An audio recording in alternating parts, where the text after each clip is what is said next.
आज हम बात करेंगे एमेनोरिया के बारे में, या फिर बोल सकते हैं एब्सेंस ऑफ मेंस्ट्रुएशन। एमेनोरिया दो टाइप्स होते हैं, primary as well as secondary. In primary amenorrhea अगर आपका एक सर्टेन एज के बाद अगर आपको पीरियड्स नहीं आते, that is called as primary amenorrhea. और अगर आपके पीरियड्स बहुत लंबे टाइम तक डेली हो जाते हैं, इसे बोलते हैं सेकेंडरी एमेनोरिया। अब इसके बहुत सारे रीजंस होते हैं, जैसे कि PCOD, thyroid disorder, lifestyle disorder, stress and hormonal imbalance. But the main thing we need to understand is the psychological impact in causing amenorrhea. So there are three conflicts which we need to understand.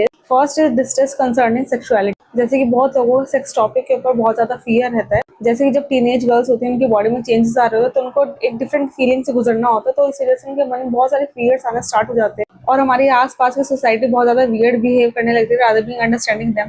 और उनके मन में sex और reproduction के ऊपर बहुत सारे questions बढ़ने लगते हैं जिसका कोई जवाब देना नहीं चाहता। And that's how the fear arises, जिसकी वजह से उनके जो फर्स्ट पीरियड्स होता है वो डिले हो जाते हैं। The second conflict is the loss conflict, जब आपके किसी लव्ड वन की डेथ हो जाती है, जैसे कि हस्बैंड, पेट और इवन मिसकैरेजेस, जिसकी वजह से अगेन फीमेल को टाइम पे पीरियड्स नहीं आते and then become a case of infertility. The third conflict is the territorial conflict, और इसके अंदर लॉस और फियर दोनों आ सकते हैं। जैसे कि कोई आपके आसपास के लोग हैं, उनसे किसी की डेथ हो जाना, या फिर आपसे दूर चले जाना, या फिर आपके ऊपर इतना ज्यादा प्रेशर और फियर क्रिएट कराओ to have a particular gender child.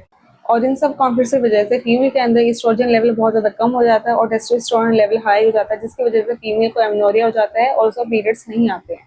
सो अगर आपके बच्चे के सेकेंडरी सेक्सुअल कैरेक्टर्स डेवलप हो गए लेकिन उसको टाइम पे पीरियड्स नहीं आ पा रहे, तो उसके लिए प्रॉपर ट्रीटमेंट लेना जरूरी है। और अगर फीमेल्स को काफी अरसे तक पीरियड्स नहीं आए हैं, देन उसका ट्रीटमेंट प्रॉपरली लेना जरूरी है, otherwise it become a case of infertility.